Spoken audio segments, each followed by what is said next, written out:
மீதம் 46 முதல் 50 வரை 10 கேள்விகள் கேட்கப்பட்டுள்ளன. கேள்வி எண் 1. கர்த்தர் பூமியின் கடைமுனை மட்டும் எதை ஓய பண்ணுகிறார்? யுத்தங்களை ஓய பண்ணுகிறார். 46ஆம் சங்கீதம் 9ஆம் வசனம். கேள்வி எண் 2.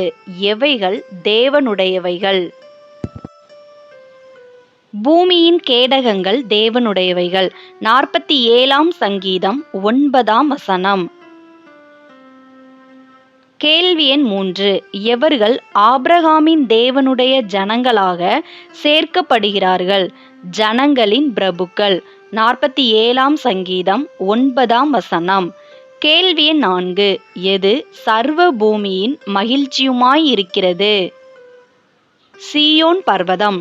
48ஆம் சங்கீதம் 2ஆம் வசனம். கேள்வி எண் 5. எது நீதியால் நிறைந்திருக்கிறது? கர்த்தரின் வலது கரம் நீதியால் நிறைந்திருக்கிறது. 48ஆம் சங்கீதம் 10ஆம் வசனம். கேள்வி எண் 6.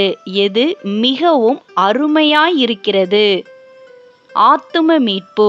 49ஆம் சங்கீதம் 9ஆம் வசனம்.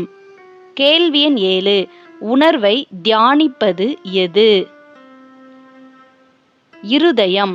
49ஆம் சங்கீதம் 3ஆம் வசனம். கேள்வி எண் 8. கனம் பொருந்தினவனாயிருந்தும் அறிவில்லாத மனுஷன் எதற்கு ஒப்பாயிருக்கிறான்? அழிந்து போகும் மிருகங்களுக்கு. 49ஆம் சங்கீதம் 20ஆம் வசனம். கேள்வி எண் 9.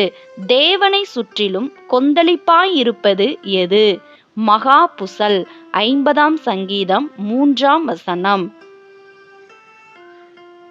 கேள்வி எண் 10. எவன் தேவனை மகிமைப்படுத்துகிறான்? ஸ்தோத்திர பலியிடுகிறவன். 50ஆம் சங்கீதம் 23ஆம் வசனம். வீடியோ மூலம் வேதாகம தேர்வுக்கு ஆயத்தப்பட்ட உங்கள் அனைவருக்கும் என் மனமார்ந்த நன்றியை தெரிவித்துக் கொள்கிறேன். வேதாகம தேர்வில் வெற்றி பெற என் மனம் நிறைந்த வாழ்த்துக்கள்.